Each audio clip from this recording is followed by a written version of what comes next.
They say every American fairy tale starts with a girl in a pretty white dress, smiling under soft lights, while the world claps around her. Mine started in a black dress at my dead husband's dining table, with a cheap ballpoint pen in my hand and 3 pairs of eyes, watching to see if I would sign away what was left of my life without making a scene. My name, back then, was Leah Foster by marriage, but that was never how anyone in the Foster family said it. To them, I was Evan's widow, the girl he married too fast, the one we were kind enough to take in when she had nowhere else to go. If you have ever lived in someone else's house on sufferance, you know the particular humiliation of it. The way every plate you wash and every light you switch off feels like rent you will never quite finish paying. Evan had died in a car accident on a rainy November night, leaving me with no savings, no property, and a house full of in-laws who believed kindness was a loan that must eventually be repaid with interest. I did not move back to my own small town because there was nothing to move back to. My parents were gone, my friends had scattered, and the one person who'd ever told me we will figure it out together now existed only in framed photos and awkward silences at the dinner table. The Fosters lived in Westport, Connecticut, in a house that tried to look richer than it was. The furniture was heavy. The rugs were Persian in the way that meant bought at a discount warehouse, and every room smelled faintly of aftershave and lemon polish. I was allowed to use the guest room and the kitchen. The rest of the house felt like a museum I would snuck into after hours. Stare, dust, but do not touch. On the day, everything shifted.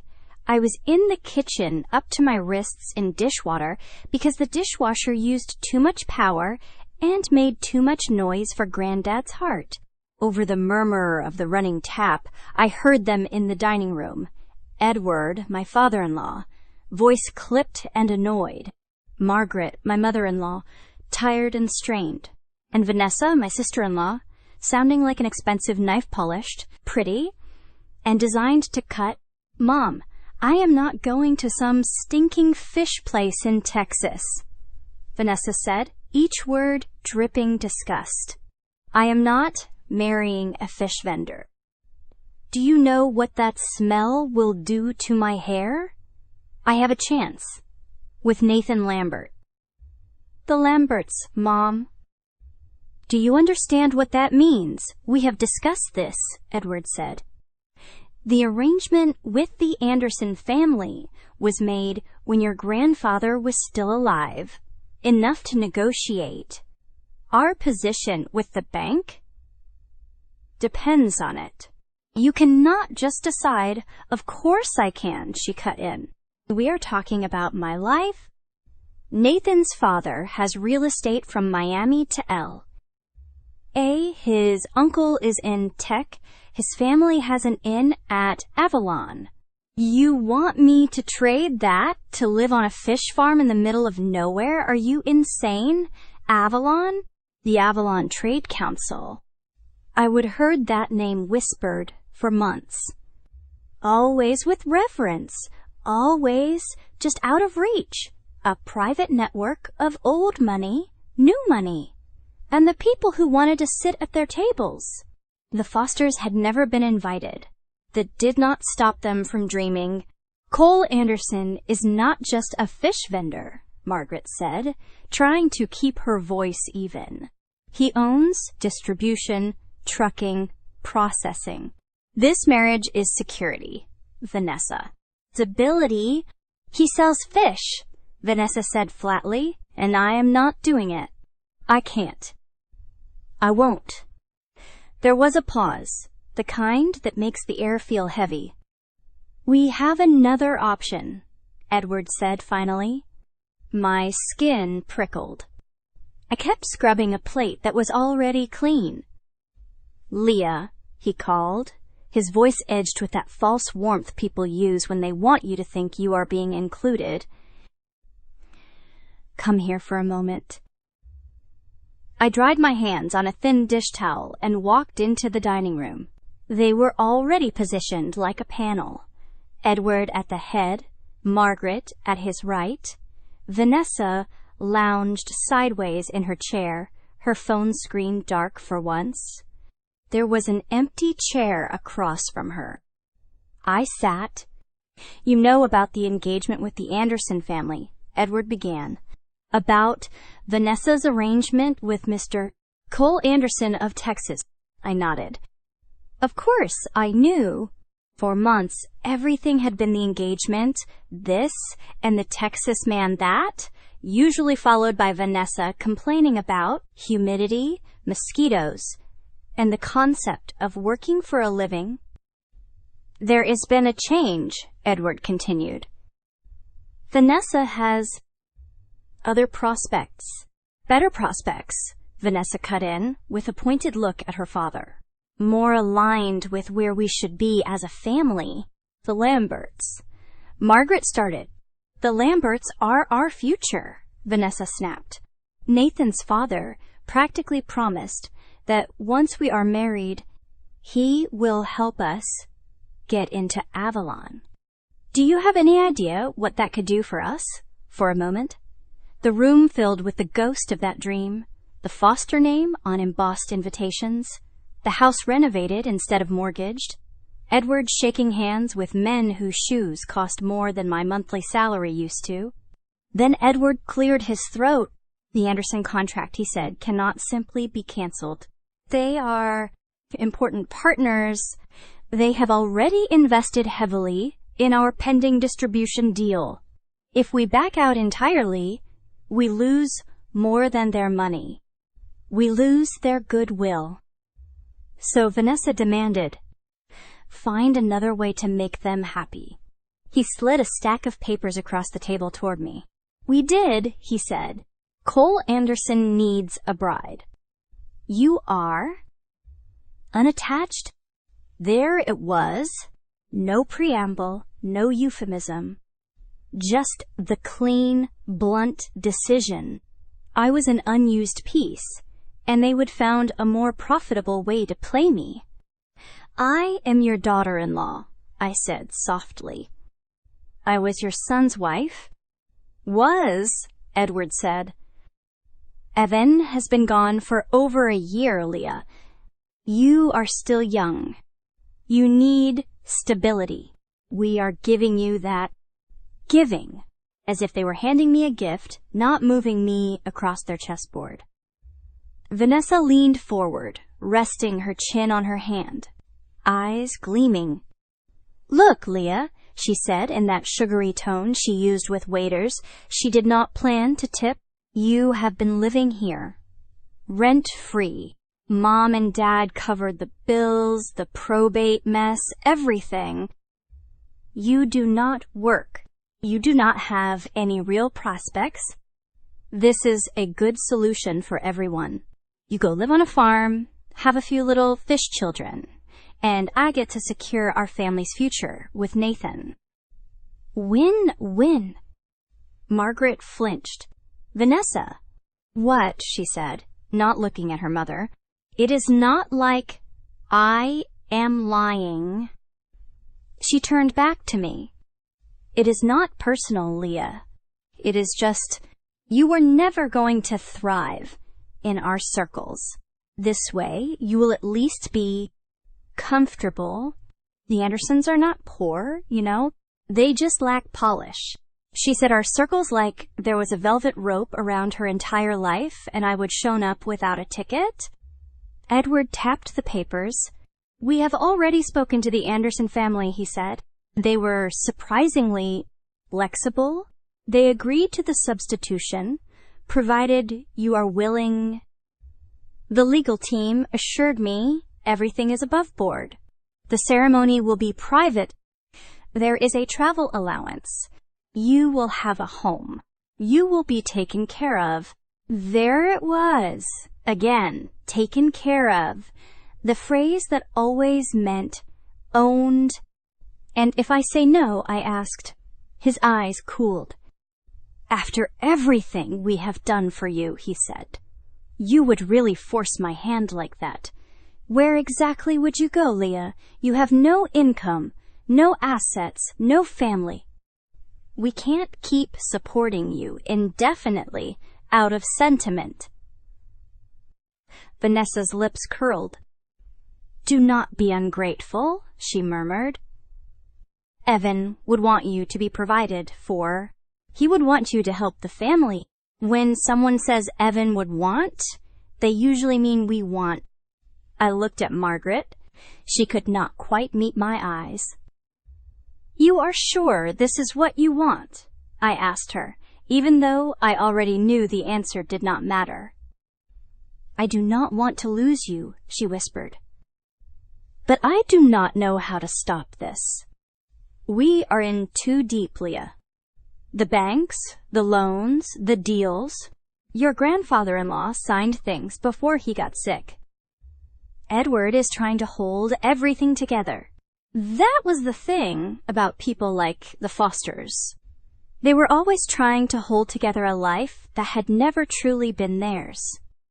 I thought about the last year, the endless dishes, the quiet condescension, the way Vanessa's friends looked through me at parties.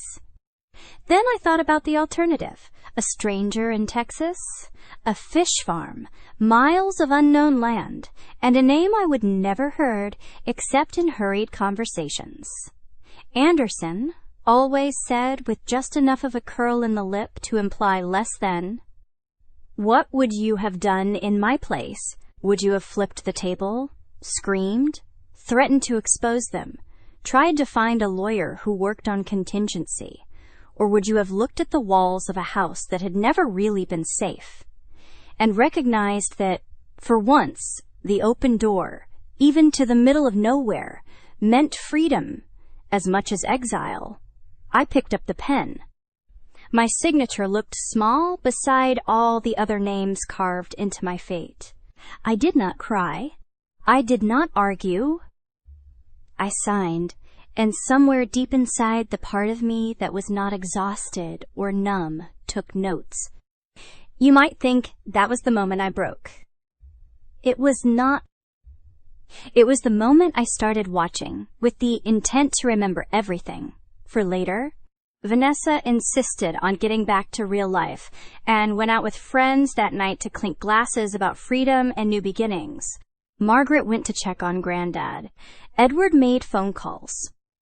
2 days later, I was on a plane to Texas with a suitcase, a plain cream dress in a garment bag, and a one-way ticket bought with a Foster credit card that would be canceled the second I landed.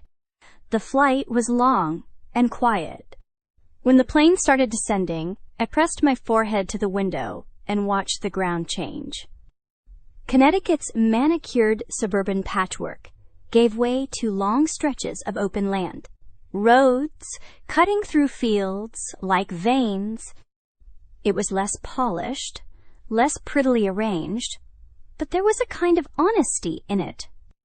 No one was pretending the land was anything other than what it was. The air hit me like a physical force when I stepped outside the small regional airport, hot, heavy, carrying the faint smell of gasoline and distant salt.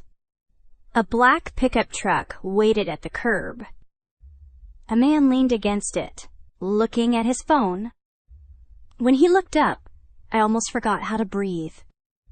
It was him.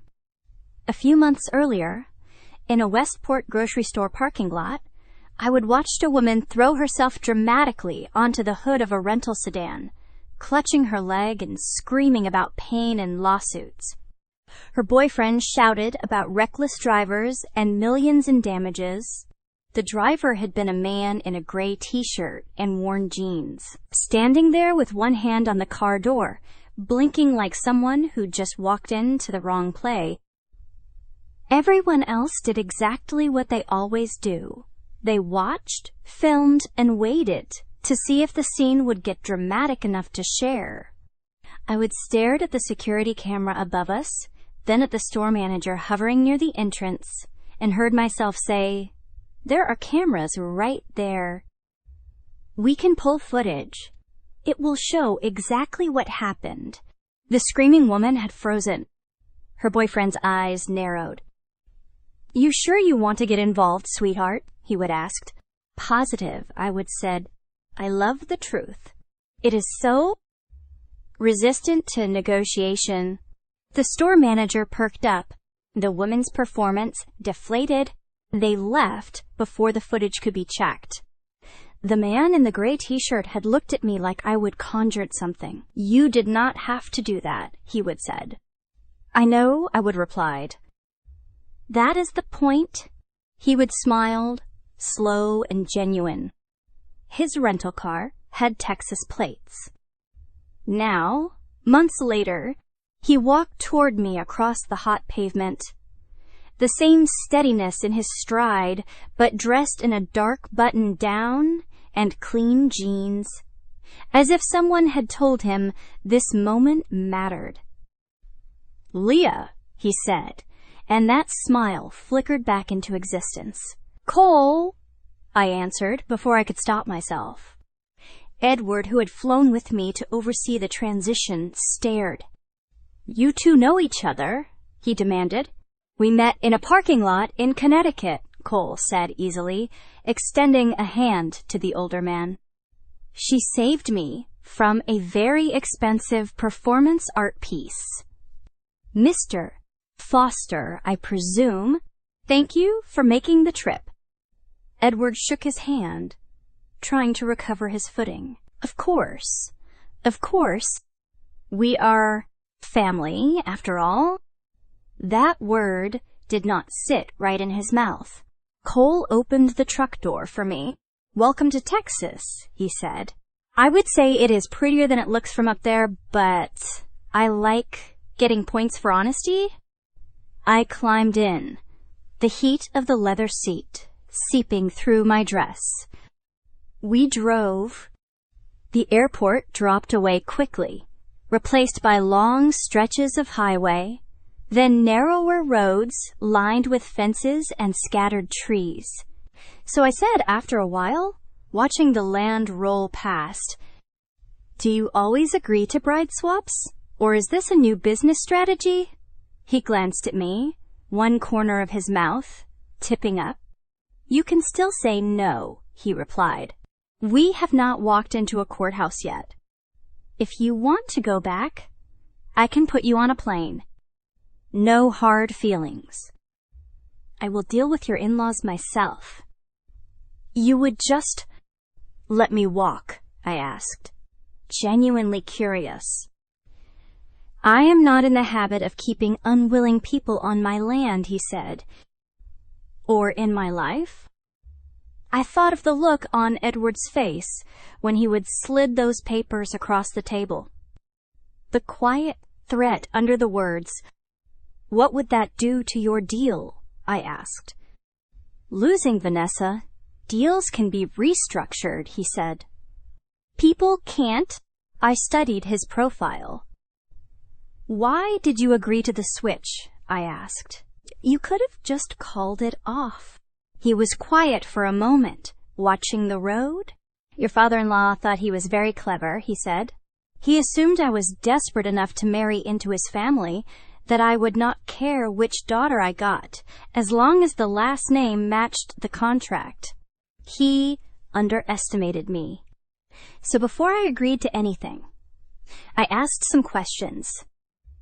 About you." A slow chill worked its way down my spine. "What did they say?" I asked, my voice smaller than I liked. "That you were quiet," he said. "That you did most of the housework without being asked. That you stayed out of the way. That you never asked for anything for yourself. That you were grateful." Grateful. There it was again. "They also said you were in the parking lot that day," he added. "And that you told the truth, even when it put you at risk." That part interested me a lot more than the rest. "You did all that before agreeing?" I asked. "Of course," he said. "I might run fish, but I do not gamble blind." "So you picked me," I said slowly, "because I was—" "What? Convenient? Because you had seen me at my worst moment there and still stepped in on my side, he said.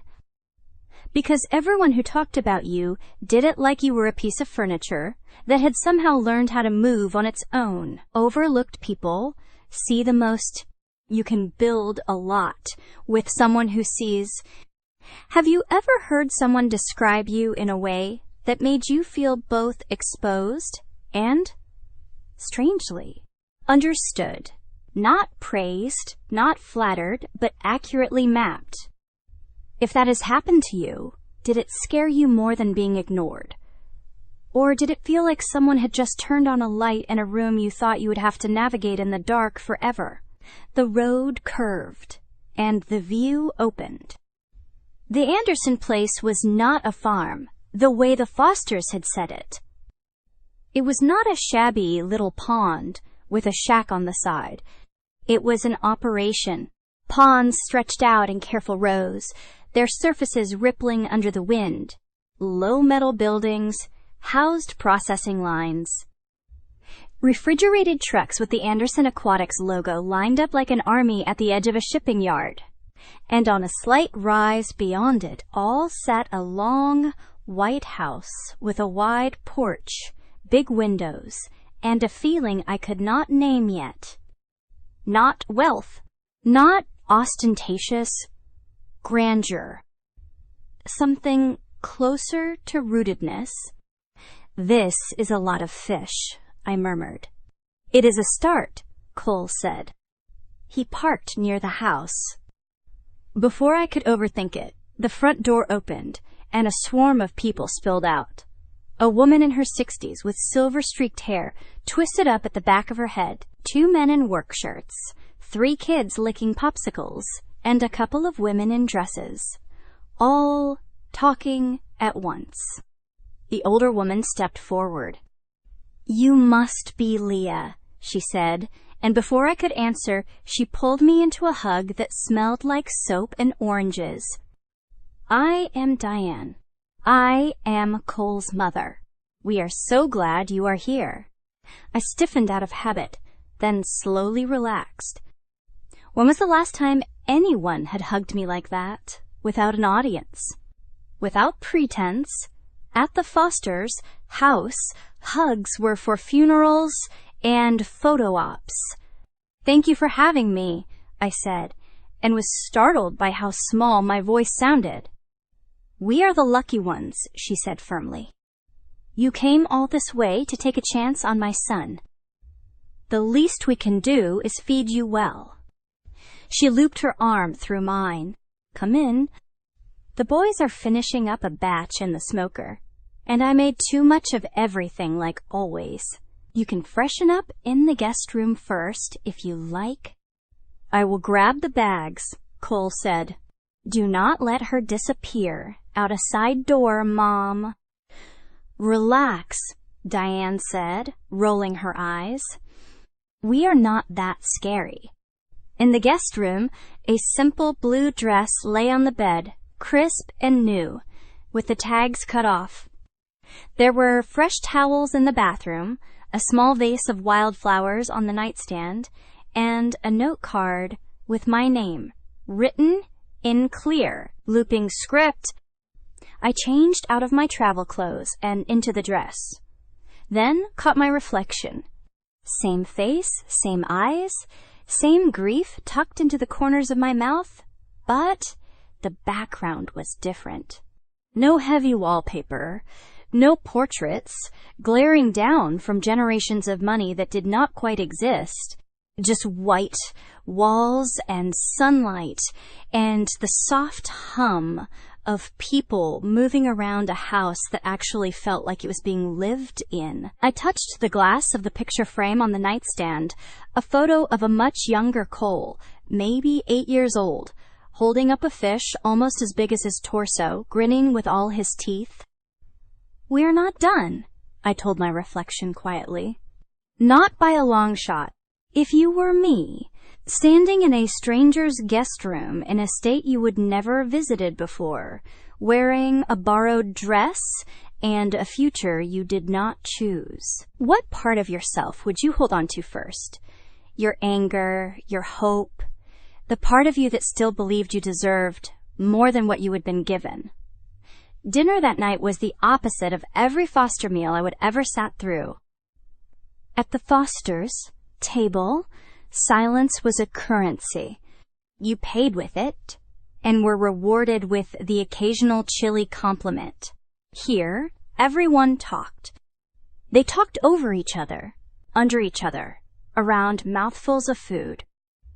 The table groaned under shrimp, grilled fish, roasted vegetables, salads, cornbread. Someone brought out ribs for the fish skeptics, and Diane smacked his hand when he tried to pick one off the platter before she sat down.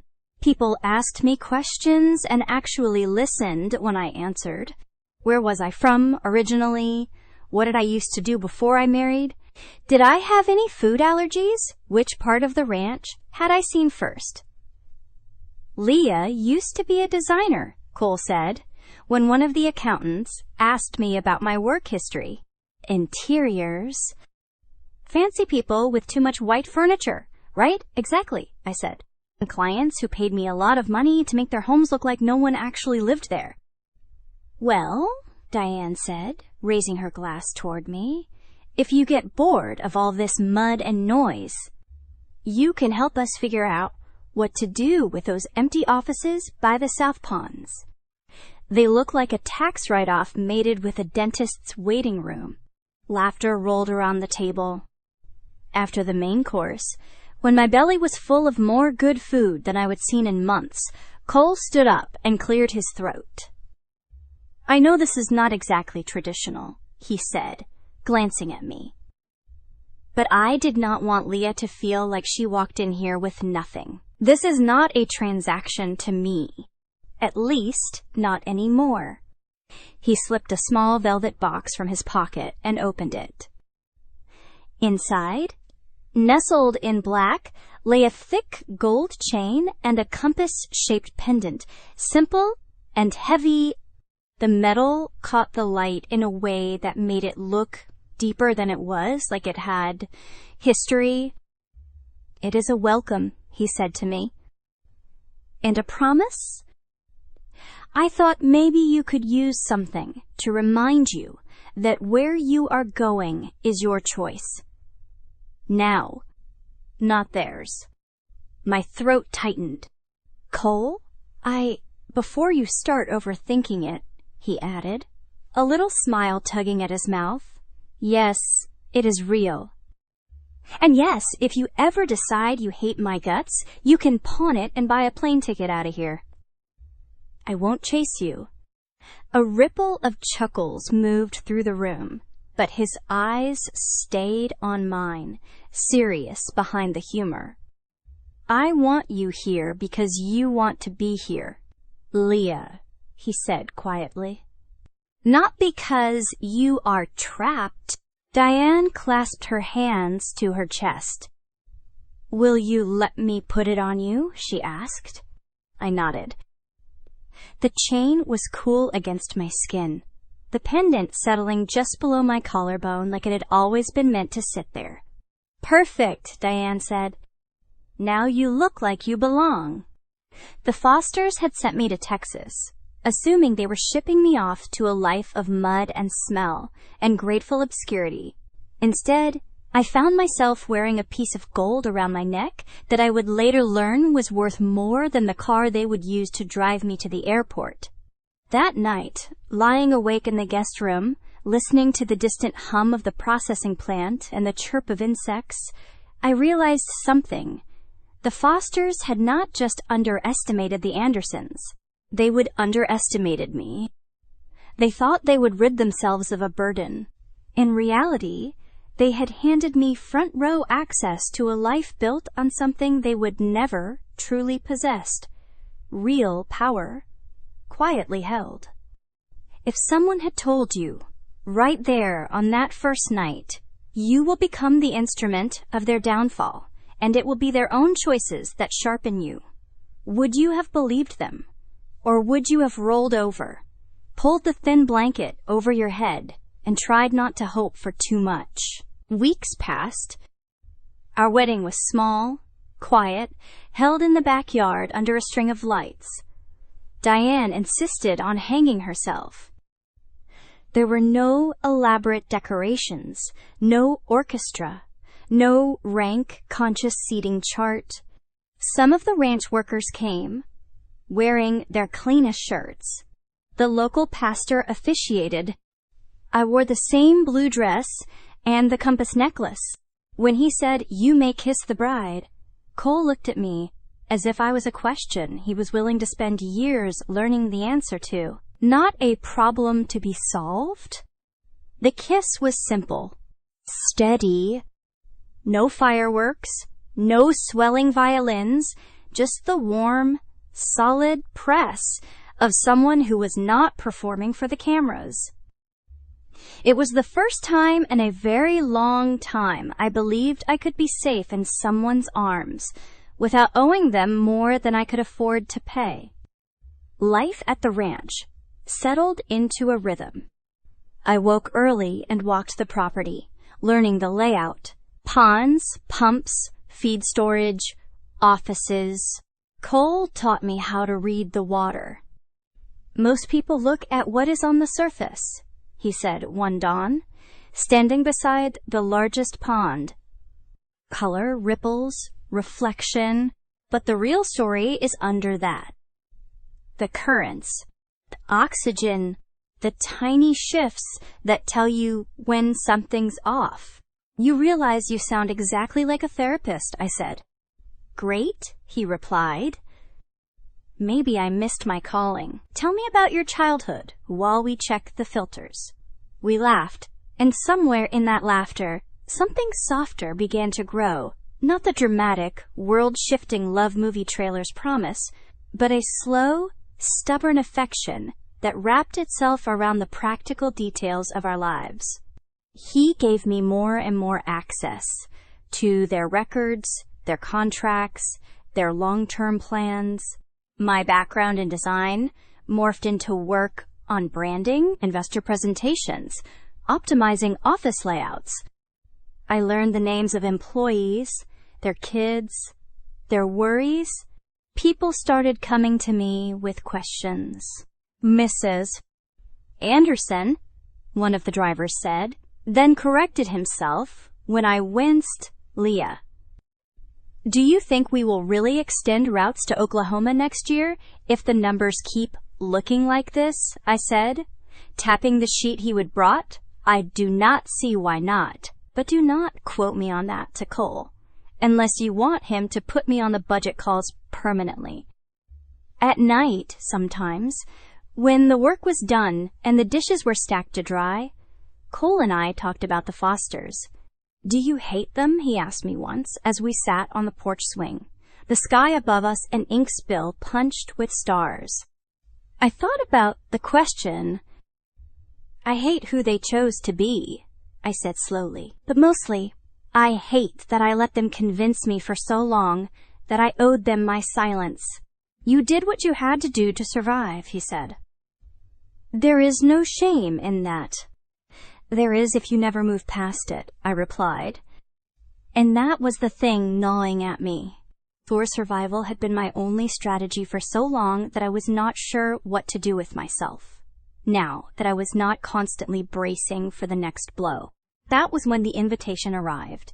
Thick cardstock, heavy envelope, gold seal. The Avalon Trade Council, it read, requests the honor of your presence at the annual Summit and Charity Gala, hosted by President and Chair, Cole E. Anderson. I stared at the words. You are president, I said that night, dropping the invitation on his desk. Of Avalon? He looked up from his laptop, almost sheepish. Yes. You never thought to mention that, he shrugged. You married me, not my LinkedIn.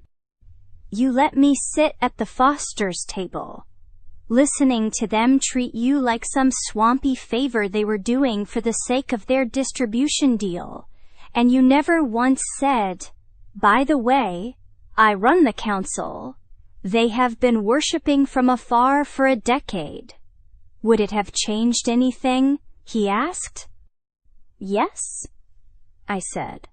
I would have started planning sooner. He smiled. We do not have to go, he said. If it is too much. Oh, we are absolutely going, I said. I would fly there and crawl through the kitchen vents to watch their faces if I had to. If you think that sounds petty, you are not wrong. But let me ask you this. If the people who sold you like a surplus asset suddenly walked into a room believing they had the upper hand, and you knew the truth was about to rearrange their entire internal map, would you really choose to stay home? The summit was in New York, in a hotel so polished it made the Foster's house look like a starter apartment. Marble floors, chandeliers, the whole standard package. Cole and I walked into the lobby together, my black dress skimming the floor, the compass pendant gleaming at my throat. People turned to look at him, nodding, murmuring his name. Cole, good to see you. Mr. Anderson, a pleasure. A few glanced at me with curiosity.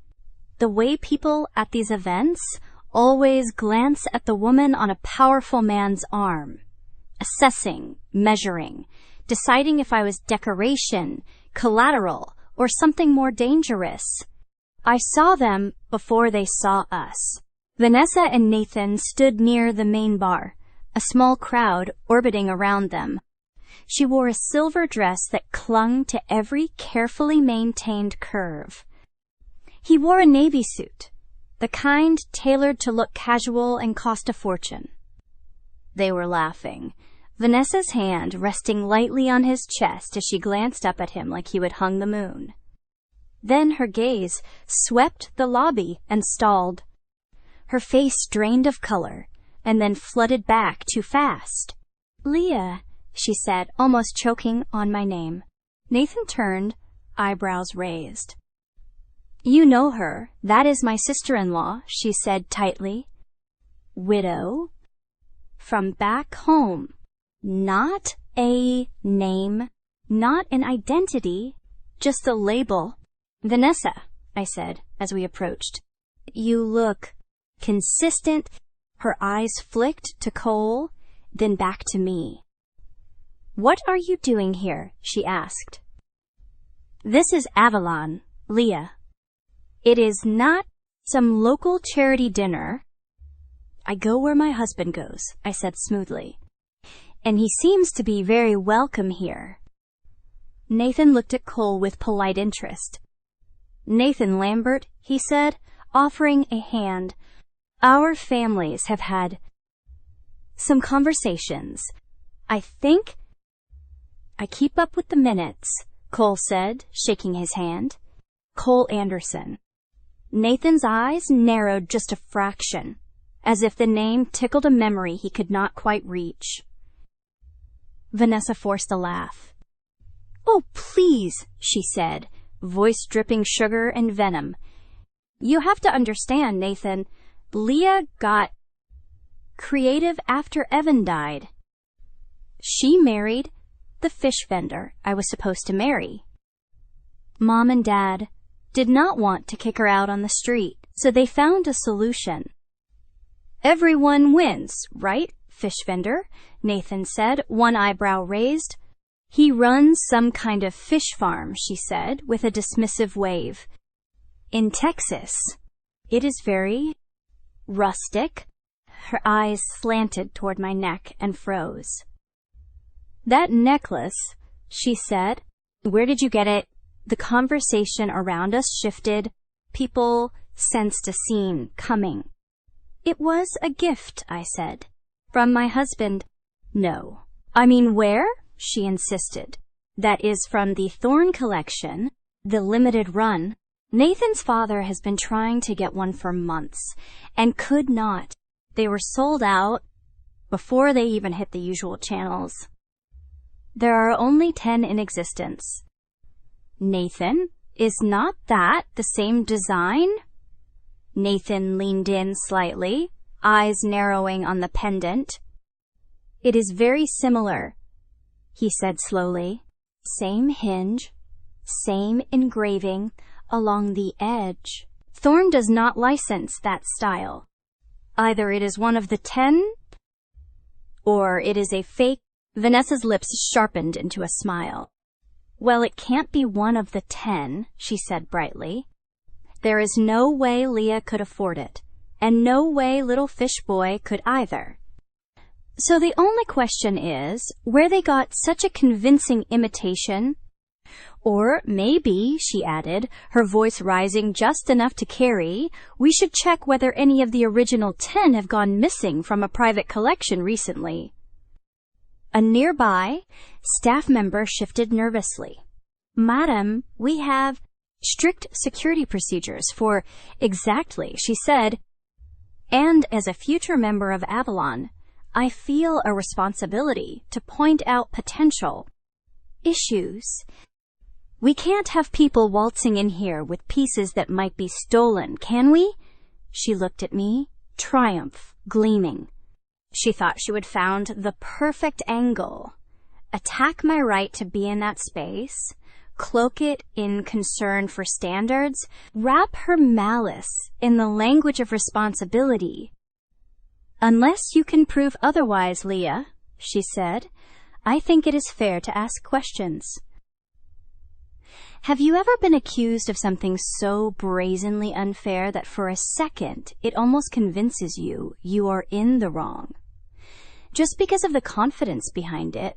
For a heartbeat, I felt that old, familiar shame wash up, not because I would done anything wrong, but because I had been conditioned to assume that if there was tension, I must be the problem.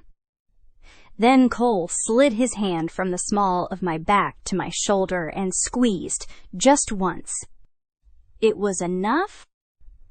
You are right, I said to Vanessa, letting my voice settle into something calm and clear. This is from the Thorn collection. It is one of the 10. My husband gave it to me.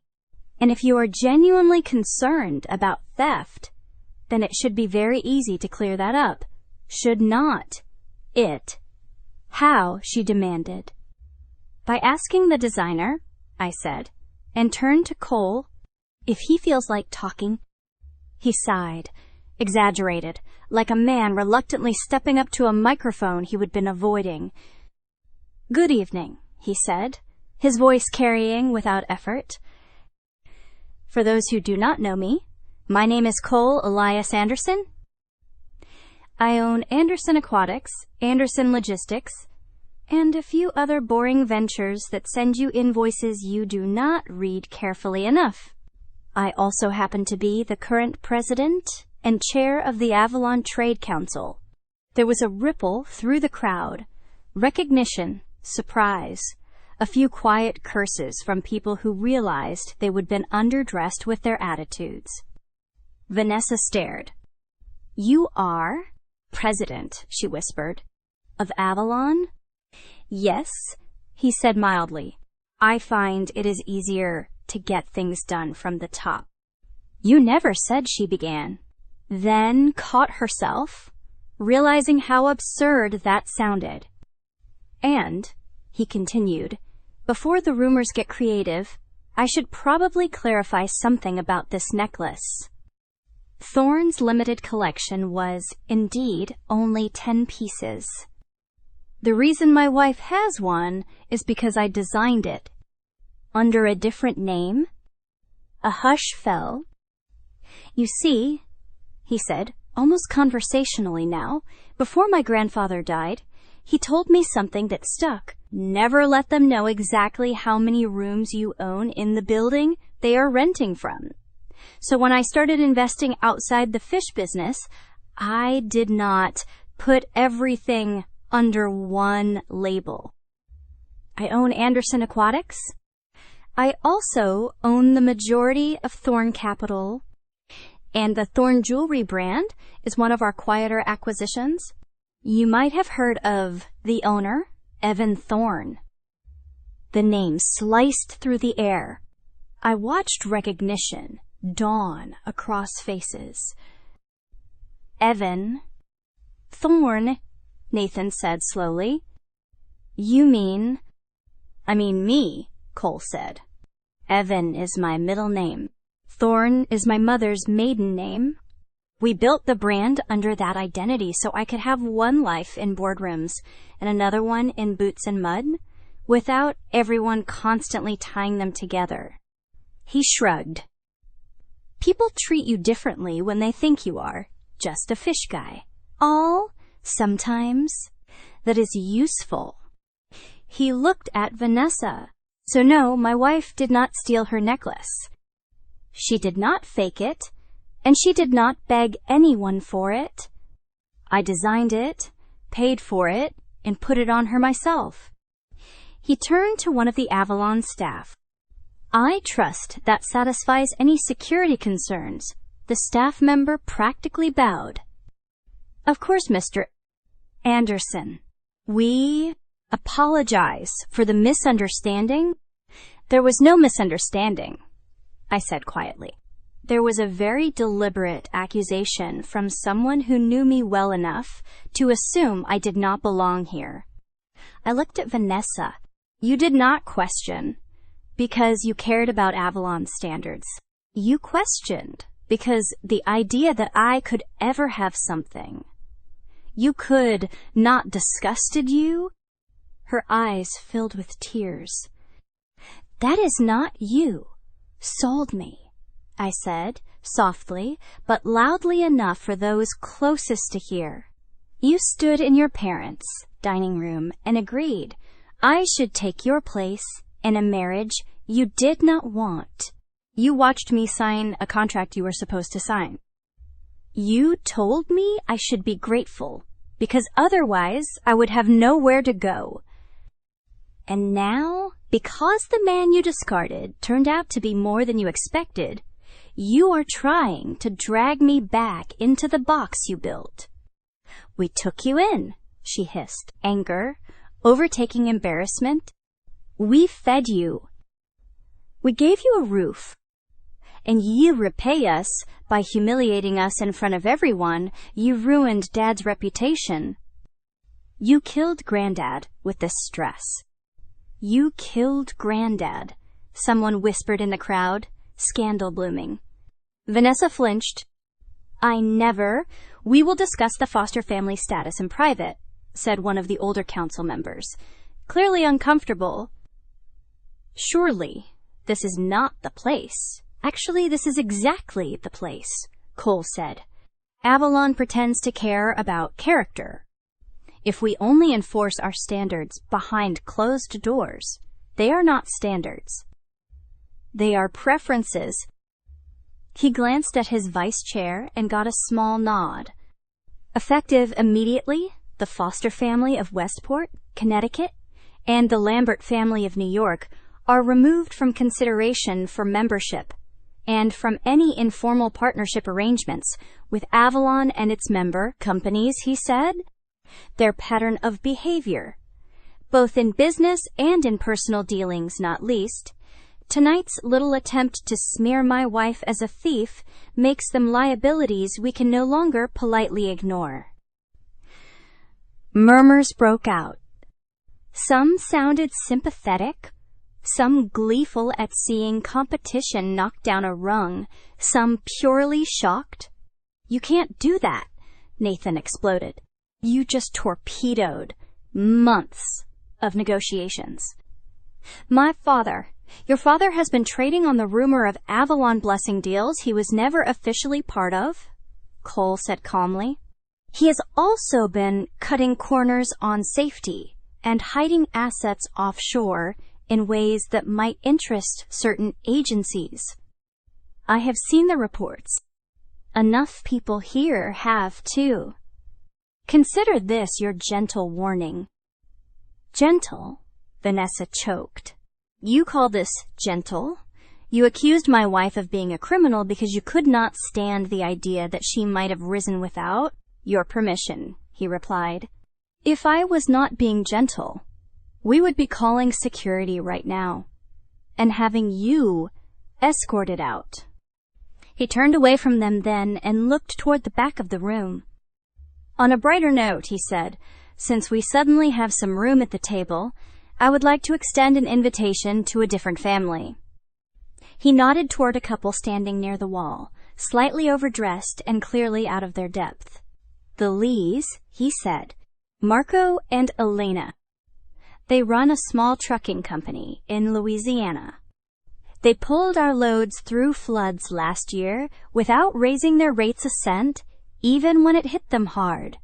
When one of our younger employees was harassed by a subcontractor at a loading dock, Elena stepped in and told him, and I quote, "We do not treat people like that in our world, and if you do, you are not in our world anymore. They do not have a last name that unlocks doors. They just do. Right? Even when no one's looking." He glanced at the council representatives. That is the kind of character Avalon pretends to want, let us try, actually rewarding it. The applause started in pockets but grew. The Lees stood there, stunned, holding on to each other like they had just been told gravity had changed. Vanessa and Nathan stood in the eye of the storm they would try to unleash, looking suddenly very small. If you were me in that moment, watching the people who had decided your value drop several social floors in real time, what would you feel first? Satisfaction, pity, or fear of what they might do next? To claw their way back up? Be honest. Which emotion would win? 2 days later, on a hot, storm-heavy afternoon in Texas, the phone rang in Diane's kitchen while I was helping chop peppers. She answered, listened, and her face crumpled. "It is Margaret," she said, passing me the receiver. Margaret's voice came down the line in ragged pieces. "He is gone," she sobbed. "Granddad, he had a heart attack. The news about Avalon, the calls from the bank, he just collapsed. They said his heart could not. He kept saying your name, Leah. He kept saying, we pushed her too hard. Guilt punched me in the chest. Even though logic told me I had not made him sign deals, he did not understand or push his family into a desperation cycle. I am so sorry," I whispered. "They're blaming you," she said, voice turning from grief to something scared and brittle. "Edward, Vanessa, even some of the cousins, they say if you would just stayed quiet, if you had not gone to Avalon, none of this would have happened. And Edward, he is talking crazy, Leah. He says he will make Anderson pay for burning our name. TAs, he called some men, old contractors, people who owe him favors." I heard the word gasoline. The world snapped into sharp focus. "How long ago?" I asked. "An hour, maybe more. I had to wait until he left the house to call. I do not know what exactly they are planning, but I know where he told them to meet. On your old property. The homestead, you called it. The old Anderson family house at the far edge of the ranch, the one no one lived in anymore, but everyone treated like a shrine." "Margaret," I said, trying to keep my voice steady for her sake. "Do not get involved. Do not go with them. Stay away from whoever he called. We will handle it from here." I hung up and turned to Cole, who was already on his feet. "They are coming," I said, "to the old house, Edward and some men. They are angry and stupid enough to think arson is an acceptable language." He swore under his breath and was already punching numbers into his phone. "Sheriff," he said when Alvarez picked up, "we have a potential situation, trespass, and attempted arson. I am sending you coordinates. Bring everyone."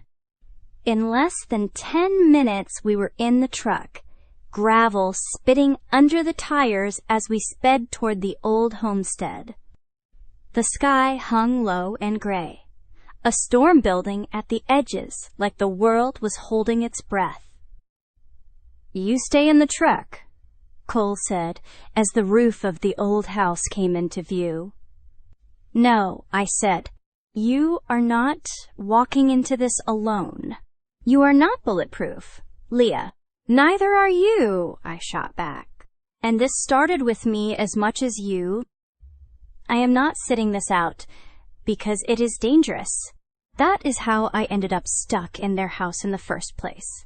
He glanced at me, jaw tight, then nodded once. "Stay behind me," he growled. 3 rental trucks were parked haphazardly in the dirt. The front door hung open.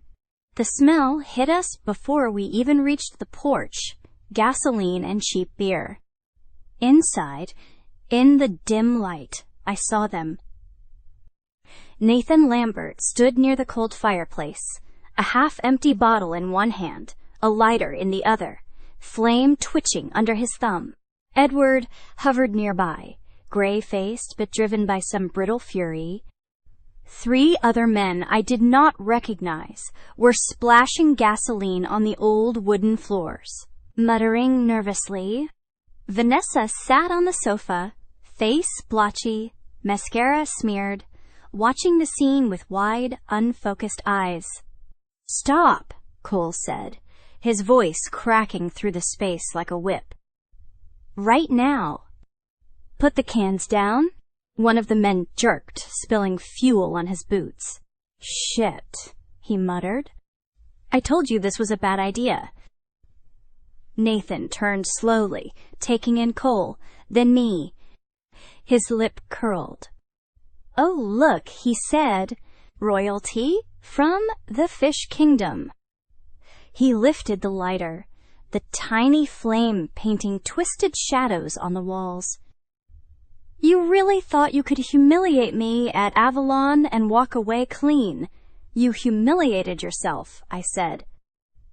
"We just turned the lights on." "Shut up," he snapped. "You do not get to talk. You are nothing but a placeholder bride who got lucky. You stole my future." "You were never my future," I said, "and apparently you are not even your own." "Nathan," one of the hired men muttered, eyeing the open doorway, "the sheriff could be here any minute. I paid you to stand, not to squeal," Nathan barked. "We're just going to scare them. Little fire, a little damage. Insurance will cover it. They will think twice before messing with a Lambert again." "You are on private property," Cole said evenly, with accelerant and an open flame. "That is not a little scare, Nathan. That is attempted arson. You are one twitch away from turning this into a homicide investigation. If someone gets trapped, no one's here," Nathan scoffed. "Just this old piece of crap house." His finger tightened around the lighter. Outside, I heard the faint wail of sirens. "Listen to that," I said. "That is the sound of the window closing on the 'we just made a mistake' defense. Put it down now, and maybe you get to argue diminished capacity instead of intent." He glanced toward the window, misjudged his step, and the flame flickered dangerously close to a gasoline spill. I did not think. My body just moved. I lunged forward, grabbed his wrist, and slammed it against the stone mantel. The lighter flew across the room, skittering under a chair. Nathan yelled and swung at me, but before his fist could connect, Cole's hand was on his shoulder, shoving him hard enough that he stumbled and fell. Deputies burst through the doorway, guns drawn but pointed down. "Hands up," Sheriff Alvarez barked. "Step away from each other." The hired men dropped their cans and raised their arms immediately, voices tumbling over each other. "It was his idea," one shouted. jerking his chin at Nathan. "We thought it was just property damage. I did not sign up for burning a house down," another added. Nathan struggled under the deputy's grip, eyes wild. "Do you know who my father is?" he yelled. "You are making a very big mistake. This is harassment. This is attempted arson, criminal trespass, conspiracy," Alvarez said flatly, snapping handcuffs around his wrists. "We will let the DA decide the rest." "You can't arrest me," Nathan spat, swinging his gaze toward me. "You did this. You and your husband. You put that counsel in your pocket, and now you think you own the world. My father is backed by the richest man in this country. Evan Thorne will ruin you for this." The room went quiet. Edward stiffened. Even Vanessa looked up, eyes flickering with something like hope. "You are backed by Thorne?" I asked, my voice mild. "Personally, that is right," Nathan said. "My father has a direct line to him." "You think Avalon matters compared to that?" Cole exhaled, something like resignation and amusement mixed together. "Leah," he said softly, "do you want to tell him, or should I?" I stepped closer to Nathan so he could see my face clearly. "You want the richest man in the country to know what you tried to do today?" I asked. "Wonderful. He already does?" Nathan sneered. "You are bluffing." Cole pulled his phone from his pocket, scrolled, and hit dial. He put it on speaker. It rang once, twice. Then a voice answered, crisp and familiar. My skin prickled. I would heard it in boardrooms, on earnings calls, in carefully leaked audio clips attached to business articles. "This is Evan," the voice said. "Cole," my husband said, "sorry to bother you on a Saturday, but I have got Richard Lambert's kid here claiming you personally back his family. Is that true?" There was a beat of silence. Then, "Who?" Evan Thorne asked. Nathan's face went slack. "Richard Lambert," Cole repeated. "Lambert Holdings. Florida, Texas, New York. Lots of press, not much substance." Thorne said, and I could hear the smirk. "The ones sending glossy decks full of made-up numbers and begging for bridge capital like it is oxygen. No, I do not back them. In fact, I told my team last week that if they used my name one more time as a threat in negotiations, we would send their file to a very enthusiastic regulator. I know." Nathan went pale. "He is lying," he whispered. "He has to be lying." "Put me on speaker," Thorne said. "You are," Cole replied. "Excellent." Thorne's voice rolled into the room like a well-aimed stone. "Mr. Lambert," he said, "I do not know what your father has been telling you, but I have never, not once, offered my personal backing to your family.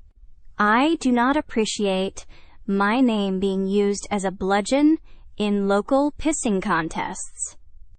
And if you have indeed attempted to damage property belonging to Anderson Holdings, you have made a very, very stupid mistake." "Holdings," Edward whispered. "What holdings?" "Anderson Aquatics is one of the flagship companies under Anderson Thorne Holdings," Evan continued. "Which, if you had done even a shred of due diligence, you might have known.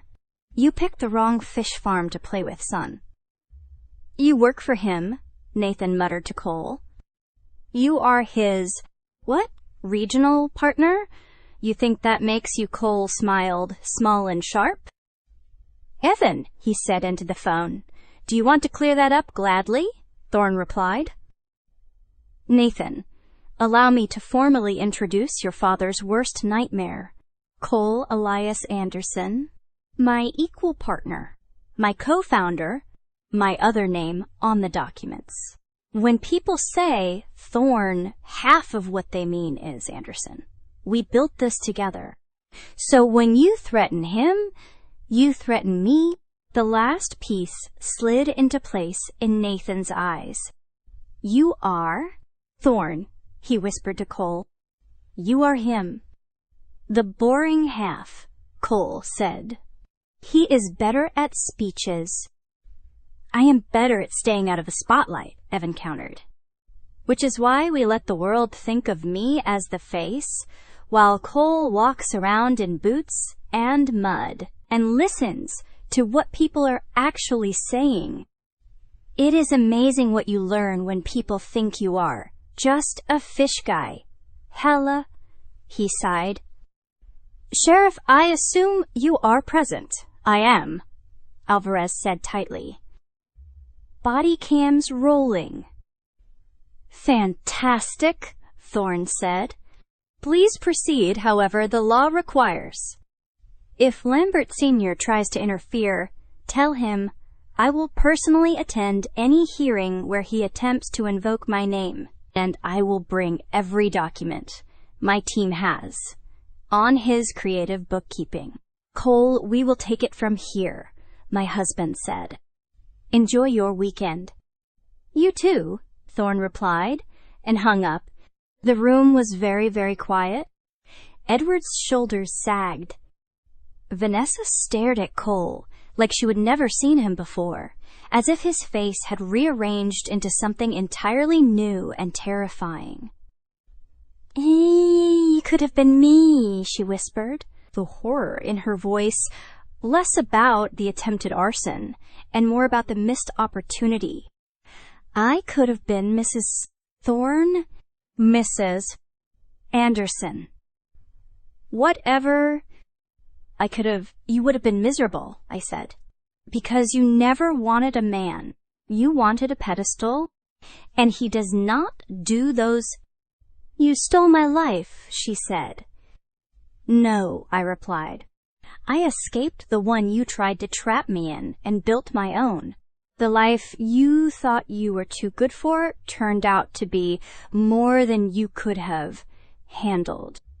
Anyway, Alvarez cleared his throat. Mr. Lambert, he said to Nathan, you are under arrest for attempted arson, criminal trespass, and conspiracy. You have the right to remain silent. I strongly suggest you use it. They led Nathan out. The hired men followed, already jostling to see who could get the best deal in exchange for testimony. Edward sank onto a dusty chair, staring at his hands. We never meant. He began. You meant exactly this, I said. Maybe not the exact shape, but the intention. To make someone else pay for the consequences of your own choices, that has been your move for years. Granddad is dead, he rasped. Our name is ruined. We are going to lose the house. Your little display at Avalon, your deals ruined your name, I said. Your lies, your willingness to sell a person you claimed to consider family. What happened at Avalon was not an attack. It was a mirror. Have you ever told someone the truth about themselves so plainly that you could see the moment they recognized it and then watched them choose to look away? Anyway, it is a strange kind of grief. Realizing you can't make someone see. A week later, we flew to Connecticut for Granddad's funeral. The church smelled like old wood and lilies. The faces were the same as every holiday I would ever endured in that building. Cousins, neighbors, business acquaintances, pretending their presence was an investment in the Fosters' future. Now they watched the family like cautious investors, deciding whether to pull out entirely. I sat in the back pew with Cole and Diane. When the service ended, Margaret found us in the hallway, her black dress hanging off her shoulders like it belonged to a larger, stronger woman. "Thank you for coming," she murmured, clutching my hands. "He would have wanted you here." "I am sorry," I said, and I meant it. "He was not a monster," she whispered. "Just blind. We all were." "You do not have to go down with them," I said. "Come back with us to Texas." The words came out without calculation, surprising even me. "We have space. Diane already treats you like a sister in her head. You do not have to stay in this house while it collapses." Tears filled her eyes. "Edward will never allow it," she said. "He does not get to allow or disallow your life anymore," I replied. "You are not a line item on his balance sheet." She laughed weakly. "When did you get so brave?" "Somewhere between the ponds and the boardrooms," I said. "Come with us." She nodded, a tiny, terrified motion. "Okay," she whispered. "If you mean it." "Okay." On the front steps of the church, as we walked out, we were intercepted. Edward blocked Margaret's path. Vanessa stood slightly behind him, her makeup flawless again, as if she were trying to will the last few weeks into a bad dream. Beside them, a man I recognized from photographs, Richard Lambert approached with 2 lawyers at his heels. "You are not taking my wife," Edward said tightly. "First, you destroy our deal with the Andersons. Then you humiliate us at Avalon. Then your husband gets my future son-in-law arrested. You will not steal my wife on top of everything else." "I am not an object," Margaret said softly. "You cannot steal me. You can only keep me against my will." Richard Lambert stepped in, smelling faintly of expensive cologne and panic. "Let us all calm down," he said. "There is no need to make a scene outside a church. We can resolve this quietly." "Like you resolved your son's little field trip with a gas can?" I asked. His jaw clenched. "Nathan made a mistake," he said. "Young men do?" "We will handle it. You, on the other hand, have overstepped every imaginable boundary. Blacklisting us from Avalon, publicly slandering our name, that is actionable." "Try it," Cole said. "Discovery will be fun." "You think we can't bury you in court?" Lambert scoffed. "You are a provincial businessman who got lucky with fish and some logistics play. We are backed by real money, by real power. Men like Evan Thorne stand behind us. Do you have any idea who you are provoking?" "Oh, not this again," I muttered. "Richard," Cole said, almost gently, "how many times today do you want to be told you have bet your reputation on the wrong name?" "Do you expect us to believe you are friends with Thorne?" Lambert sneered. "He would not waste his time on people like you." Cole arched an eyebrow and, for the second time in as many weeks, dialed a very particular number. Evan picked up on the second ring. "This had better be a good story," he said. I was halfway through a very rare moment of doing absolutely nothing. "Rich here says you are his personal backer," Cole said, putting him on speaker. Again. There was a sigh. "Oh, for Richard. Are you there?" "Yes," Lambert said stiffly. "This is a very inappropriate way to, let me be perfectly clear, Evan, cut in. I do not back you. I have never backed you. I told my team to stop returning your calls last month. If you use my name to threaten anyone again, I will instruct our legal department to file a public statement clarifying that your claims were false and to attach every report we have on your creative accounting. Is that understood?" Lambert's lawyers shifted uncomfortably. "This is not the place to discuss," one began. "You dragged my name into this mess," Evan said. I get to decide where I pull it back out. His tone softened slightly when he addressed Cole. Is Margaret with you? She is, Cole said. She wants to come back with us. Good, Evan replied. Take her somewhere sane. I will handle any residual noise on this coast. Try not to acquire any more family-adjacent arsonists in the next quarter. Okay. No promises, I said, before I could stop myself. Evan laughed. That is why I like her, he said, and hung up. Lambert looked like a man whose scaffolding had just been kicked out from under him.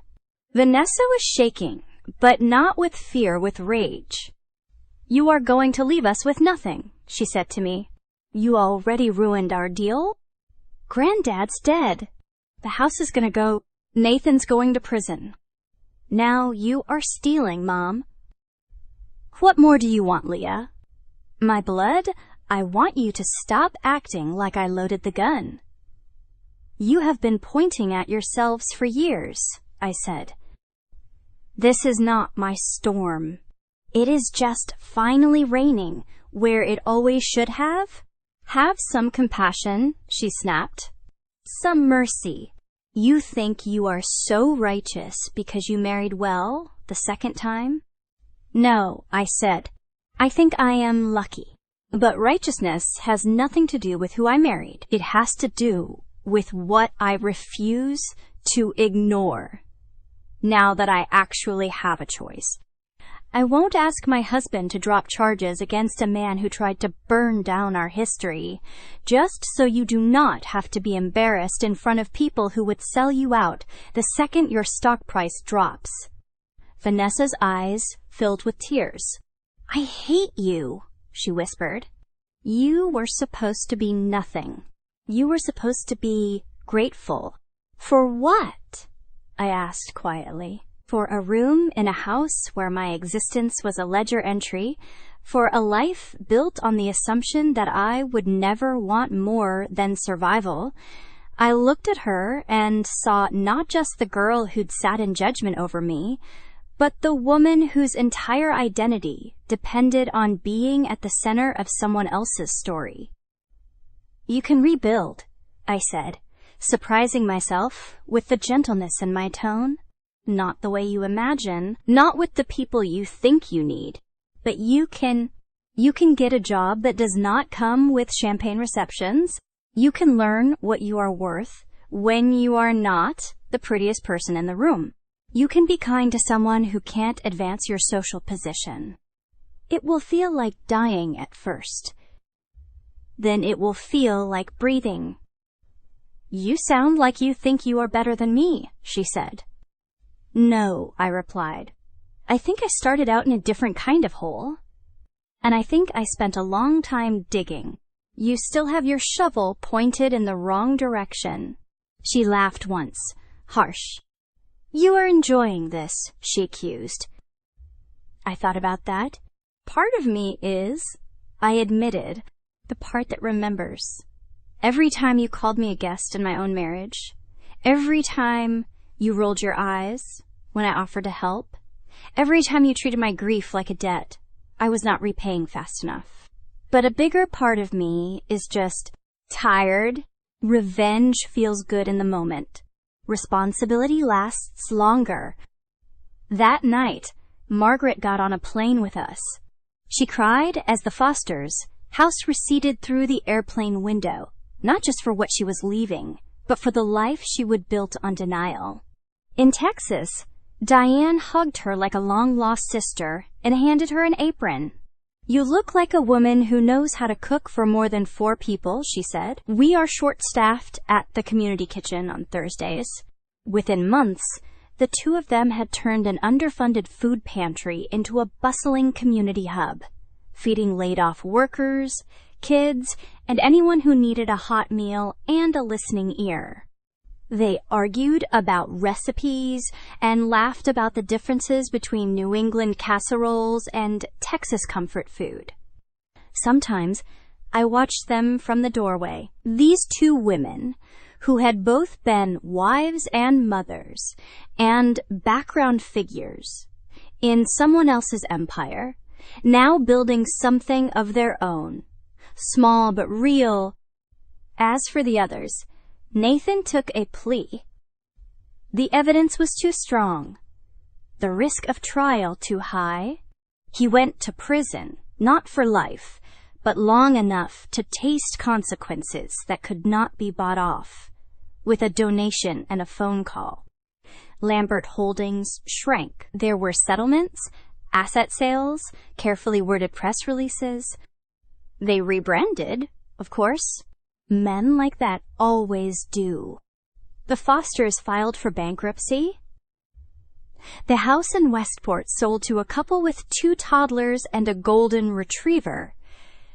Sometimes, late at night when I can't sleep, I pull up real estate records and look at the listing photos, the dining room repainted, the heavy furniture gone, a child's drawing taped to the fridge where I once wiped fingerprints off stainless steel. There is a kind of poetic justice in that space, finally being used for something other than pretense. Months after the funeral, Vanessa showed up at the ranch gate. She buzzed the intercom and asked for me by name. When I walked out to meet her in the courtyard, I barely recognized her. The armor was gone.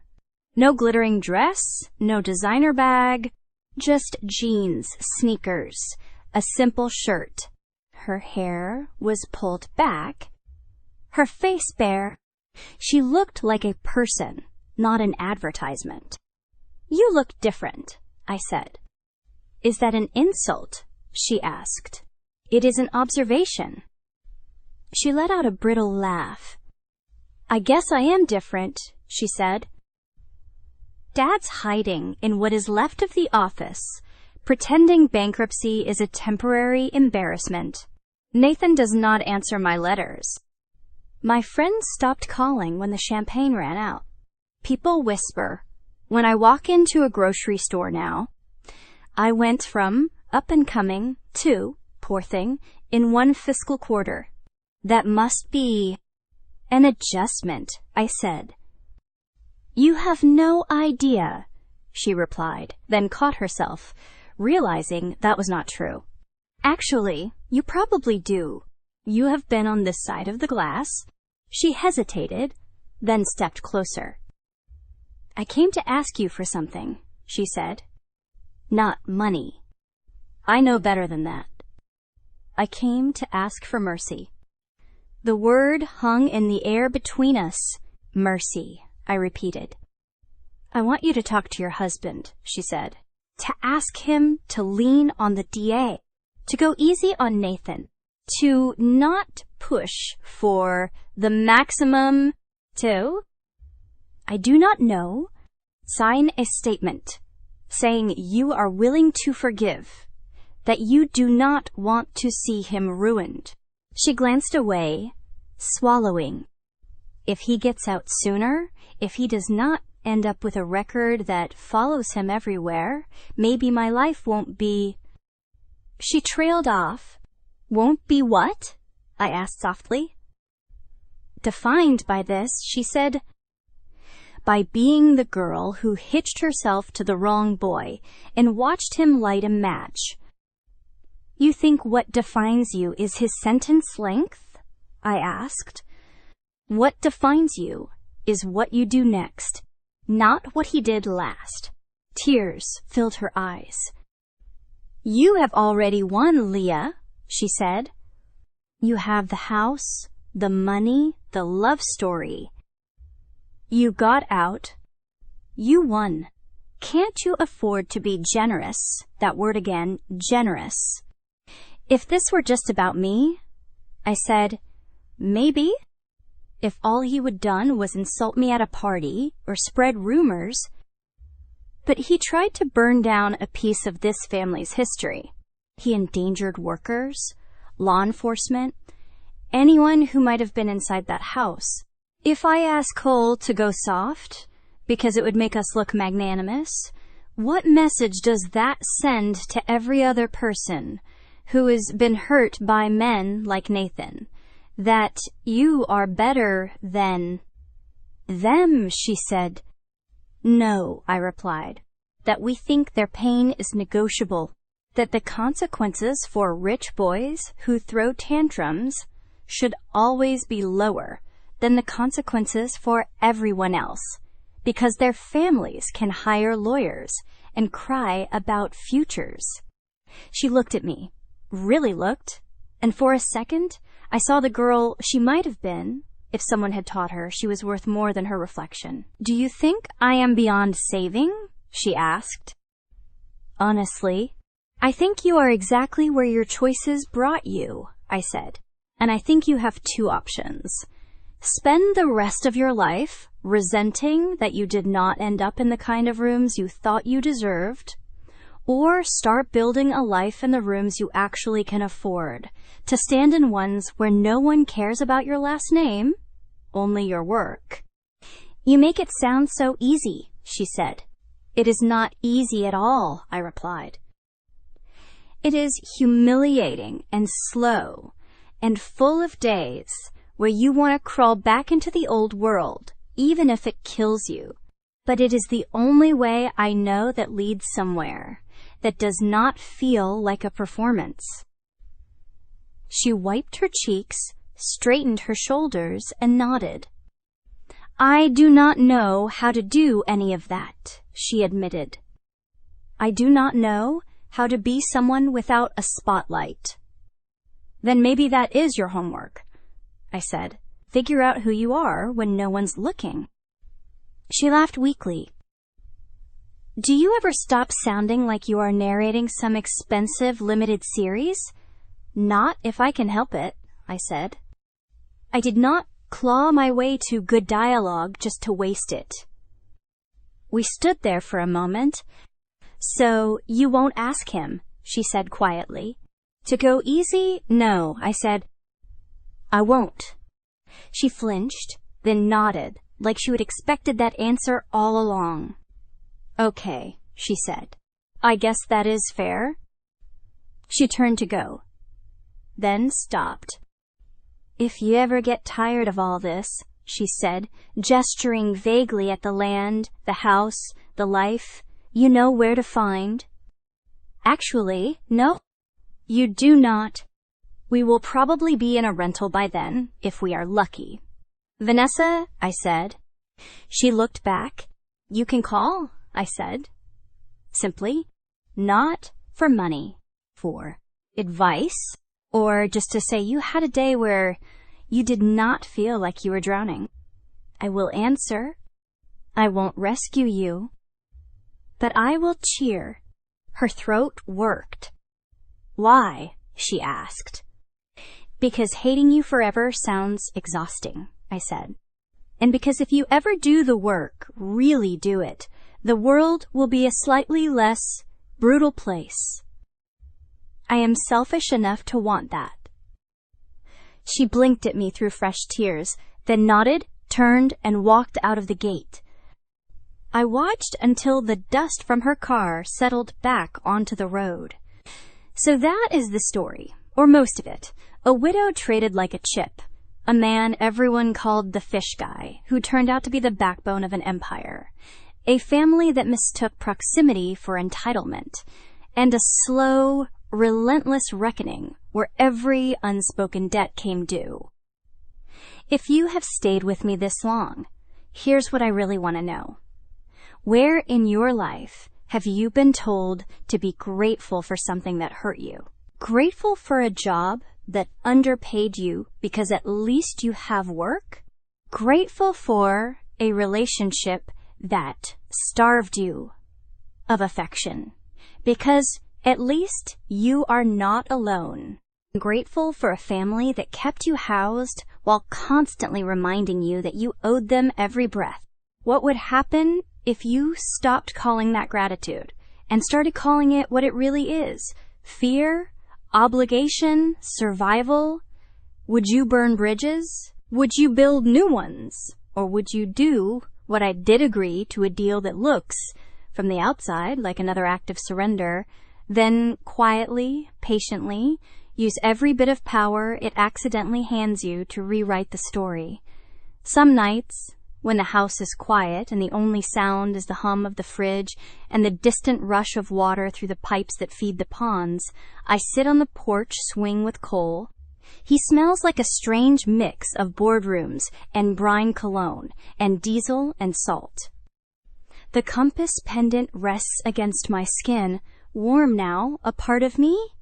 Any regrets, he asks sometimes, about saying yes, about signing those papers, about us.